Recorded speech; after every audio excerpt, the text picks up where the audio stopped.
In this video, I'm going to walk you through the best cold email setup in 2025. I've used this to send over 30,000 emails this month on autopilot and generate over $60 million in qualified pipeline for my clients, leveraging AI. I'm going to walk you through all of the campaign setup, where I use AI and how I use AI, and show you how I actually set up a campaign in an email sequencer. If all this stuff seems like too much and you want me to just take care of this, then book a call with me below. I have the link in my description, and I'll take care of all of it, including the campaign setup and the sending and the inbox management. Today, we're going to write a campaign for bookkeeping services for SMBs, and specifically SMBs in the construction business. If you're curious how to get leads for construction businesses, I made a video before this showing you exactly what I do to get thousands of leads for whatever industry you're in. Once you have your industry and your offer identified, then the first thing you're going to need is your email sequencer. In this case, we're going to be using SmartLead. There's plenty of players in the space. They all work great. SmartLead, instantly, you can't really go wrong between them. I wouldn't spend too much time thinking about this. Just pick one. Name the campaign SMB Construction. Something like that so you can reference it easily. And then we're going to get into writing the actual sequences. Now, before you jump into the copy, you need to understand who you're actually writing for. And so we identified a segment of the market when we did our construction lead list building. And so we want to tailor the messaging to them. First, we're going to need our audience, and that is construction companies, 1 to 20 employees. And we're targeting the owners, founders, principals, general contractors,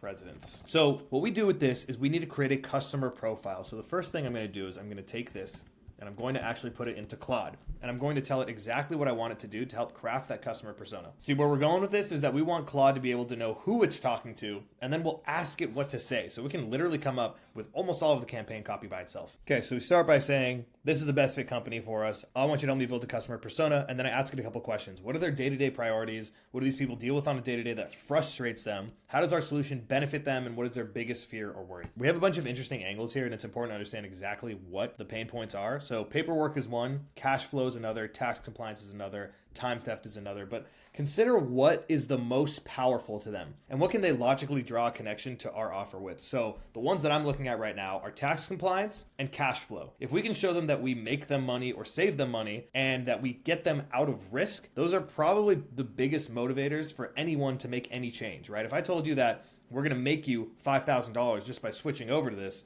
that's a lot more compelling than saying, hey, we're going to save you 10 hours a week. Nobody really even knows what they do week to week. So we'll keep it really, really simple, and we'll just pick 2 angles. Now, here's the thing. Because this is an example, we don't have case studies necessarily, but most of the time, people that are in business, they have 1 or 2 case studies that they can point to and say, hey, we did this for this client. We can do this for you. So for the sake of this example, we're just going to come up with one.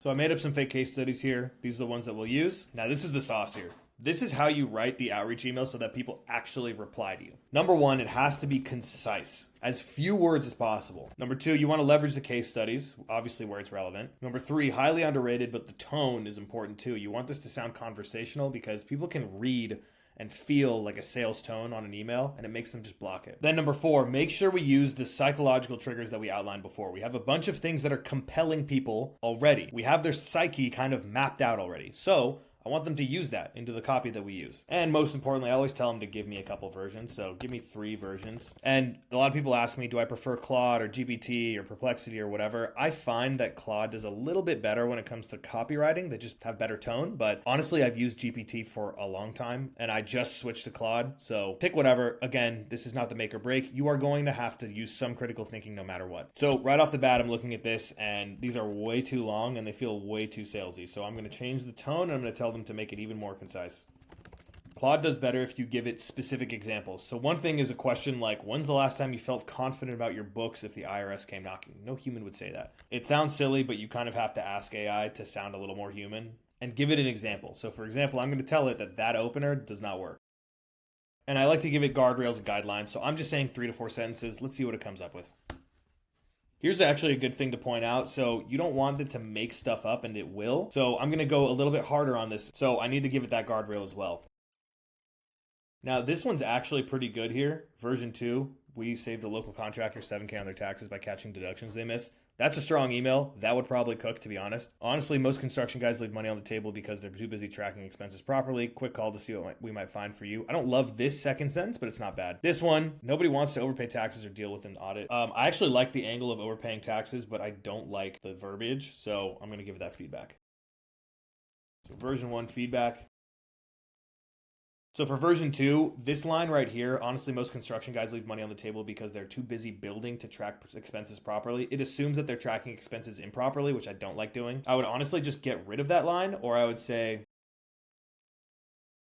Then I go to version 3. So instead of saying nobody wants to overpay taxes or deal with an audit, then I would just bring the offer right up front. Not human.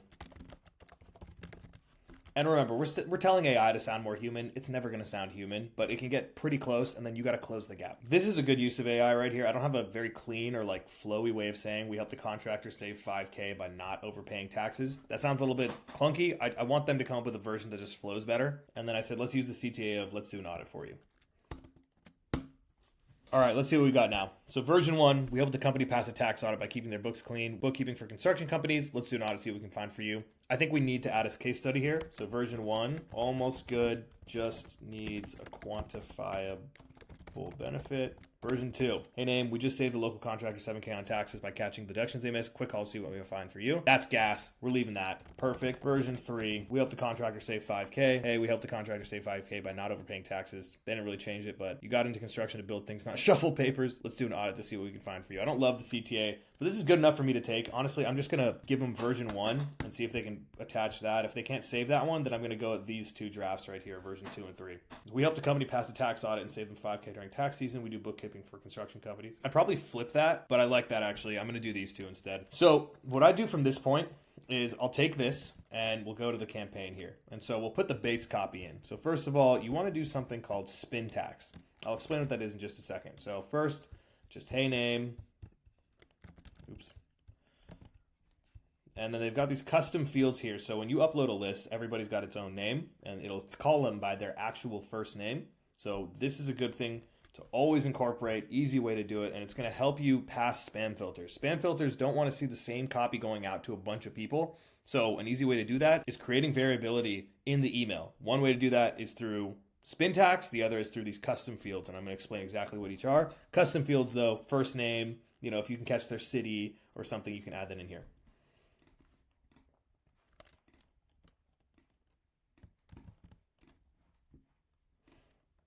And I'll add another variant.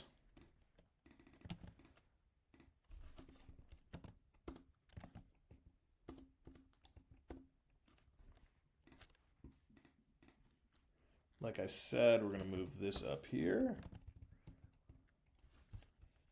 I think the let's do an audit's a little assumptive, so I'd probably change this to say, can we do an audit, or would you be interested in a complimentary audit? And just something simple, would you be interested in doing the same for company name? Again, a little bit of that variability. So we have our basic copy here. We're just making it easy for them to say, yes, yeah, we can do that. The thing about this is that people approach this like they approach sales, where every person they talk to, they're trying to close. The thing about cold email is that some people, you're going to get much more. The thing about cold email is that you're going to get in front of so many more people, but not everybody's going to be in the buying cycle, right? They might already have a solution or something. The point is that we're getting your offer in front of them, and you're going to find some people that do need a solution. What I'd like to do is something called spin tax. Now, most email sequencers, Instantly, Smart Lead, have some version of this, but the idea is simply varying some of these words for exactly what I said before. So it doesn't fingerprint your message to the email service providers by having the same message go out to thousands of people, right? That's going to flag you. So here's what we would do. The format in Smart Lead, it changes depending on the email sequencer, is you want to come up with a number of different versions of the same word or phrases. So in this case, we might say something like this. We do accounting, bookkeeping, and something else. Now here's where AI can get involved, right? I tried to get about 3 variants on 2 parts of the line, but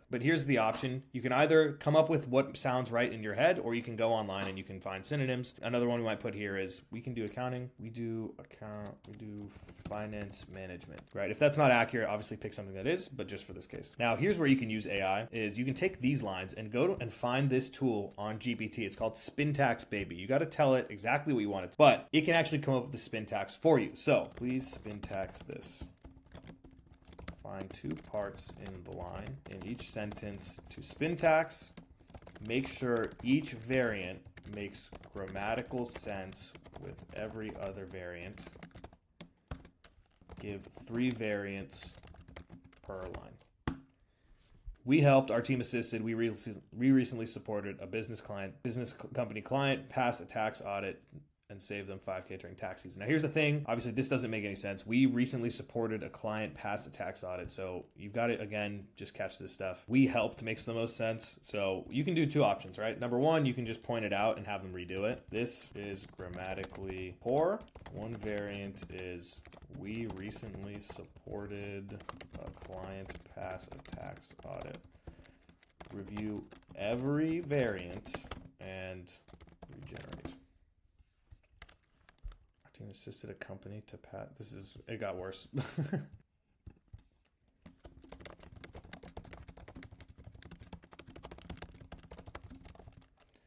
One tip that I like to give it is try placing just one word if that's easier. So cool. Then they added this. This should help. We helped a company through a tax audit and saved them 5K. Our team assisted a company through a tax audit. We recently guided a company through. That's pretty good. So this is good to go. Let's check out the other one. Would you be interested in, are you open to candidate? I offer you a complimentary audit, free review, no cost evaluation. Some of this doesn't sound natural, right? And you can't always get exactly what you want. So I would probably do a manual touch up on this. Would you be interested in, are you open to, can we a complimentary audit, maybe just no cost audit evaluation of your business? Keep it simple. Oh, and the subject line, of course. The subject line, you just want to get them to open it. It needs to be relevant. So you might just say like 5K off taxes for company name. So again, a little bit of custom formatting here with the company name, something that's relevant for them. It leads into the email nicely, and you'll be able to have your own signature in Smart Lead, but you probably put that here. Now, what does that actually look like? You go to preview, and we don't have any leads in this campaign, but it would say, hey, name. We do accounting for construction companies. We helped a company through a tax audit and saved them 5K during tax season. Would you be interested in a complimentary audit? Pretty good. We're going to rock with that. Save that. Boom. I like to keep the subject line the same. Again, not a huge deal, assuming that they probably should open it unless you have something really salesy or really generic on there. But let's run this again. Go here, say, do this now. We just saved, we helped save, recently we saved. So I would change some of this, and I'll show you what I would change here. So I would change this to sound more human. We recently saved. So we just saved, we recently saved, we helped save, that's fine. A local contractor, nearby contractor. I don't like nearby. And if you can, it would be even better if you just had the city name here, but we'll leave that later. We're gonna say a construction business, and we'll say a general contractor, right? These are specific enough so it feels relevant to them, and so when they receive the email, it sounds like you're actually in their industry doing those things, which is important. 7K on their taxes by catching deductions they missed. And I might even do this one for good measure. Surfacing, finding, catching, whatever, right? See what their other version was. Would you be interested in, are you open to, what do you think about doing the same for company name? That's probably fine. Great. And again, preview what it looks like. We just saved a local contractor 7K on their taxes by servicing deductions they missed. Would you be interested in doing the same for blank? Honestly, in that case, you might want to change the CTA something like, what do you think about an audit for blank for company name? Would you be interested in audit for blank? Boom. Money. Cool. Save that. Good to go. When it comes to the follow-up emails, you basically want to reiterate what you said. So a really common way of doing this, and I always go 2 days on the follow-up, but I don't touch this because it'll just reply to the same thread, but I just say something like,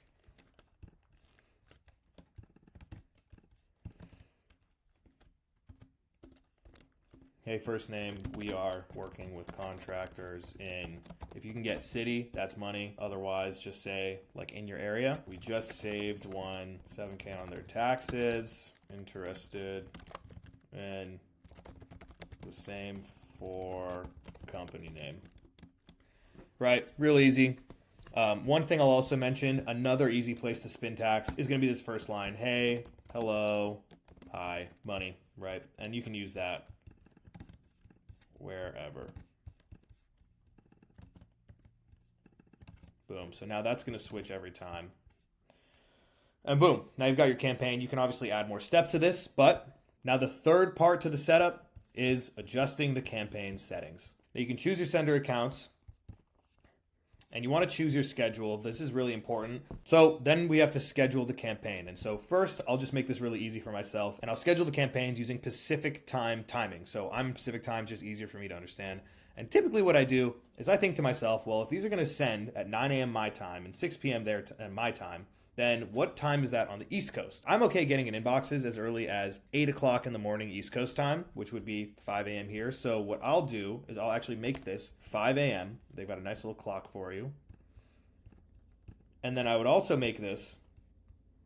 And then I also don't think I want to be sending emails to people when it's 9 p.m. their time. So I'll do this during regular working hours. So I'll probably just end this around like 2 o'clock Pacific, which will be 5 o'clock Eastern. And then this is important. You want to be sure that you're sending a variant. You're not sending them one after another. So make sure that you have this somewhere between, depending on what you're sending, 20, maybe 60 minutes. A lot of people recommend an hour, and with enough mailboxes, that's okay. So I'll just say 60 minutes for now. And you'll see, right, you're only going to send 9 triggers, 9 emails basically per sender account, given your sending window. So you want to make sure you either have enough mailboxes or maybe consider lowering it to maybe 50 minutes, right?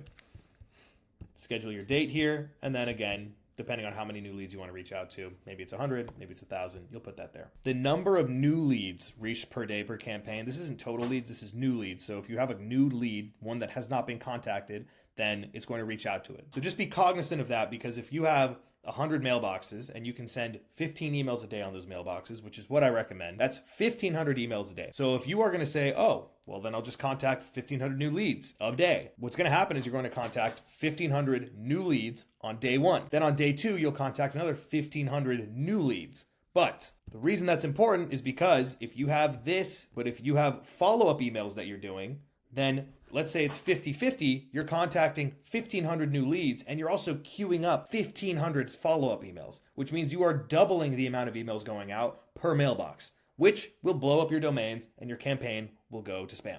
But when it comes to the campaign settings, I always stop sending messages when the lead replies, whether it's out of office, whatever. You don't want to send the messages when they ask you to stop. And you don't want to send the messages when they ask you that they want to get on a meeting or something. So make sure that you are managing the replies there. I always do this and send emails in plain text, which means that you are not going to track opens. You don't have to do this, but you can do this, and I think it does help. This is it's a minor optimization, but most people that are deep in the game, they don't track open rates either. The sending pattern, I just do 50-50. If you have that option, I think that's fine. This is an option that you can take on, but most of the time I never do this, because most of the time you just want to get in front of as many people as possible. So if you get a couple people at the same company, you just sound like an insider when you've been talking to this person and they all work in the same office together. This is an option. You can do this. Basically what happens here is that most of these sequencers smartly and instantly can tell who these mailboxes belong to, if it's an Outlook mailbox or Gmail mailbox. And the theory is that sending from Gmail to Gmail will inbox better, meaning it'll land in the inbox better than sending Gmail to Outlook. Outlook to Outlook better than sending Outlook to Gmail. There isn't a ton of studies that say that that is accurate. It probably is true, but also the email space changes so much. I would do it if you want, if you have that flexibility, if you've got a bunch of Gmail and Outlook boxes, because why not? But don't be afraid if you don't have this. Kind of on the same vein, some people don't even send Outlook because it's hard to inbox and it'll hurt their campaign or something. I don't think it's that big of a deal. And then this is useful here. You always want to categorize with AI. Most of these sequencers should have some kind of AI that'll just tell you things like, this person was out of office, this person was interested, they wanted a meeting request, there was the wrong person, they had information they needed, they're not interested, etc., etc. And this helps you just categorize all the messages and see how the campaign's performing. So I always turn that on, and then all of the out of offices automatically restart when they get back. So it'll read the message and it'll start that lead when that lead gets back based on what it said in the message. So if you get those out of offices that say, I'm gone till July 28th, I won't be checking my email, then it won't send emails until July 27th or July 28th. I always do this too, auto pause protection. I usually put this at 3 or 4. You really shouldn't be bouncing more than like 2% at most. So this is like a good hard boundary, and I don't put that because that definitely lets them know that you're spamming them.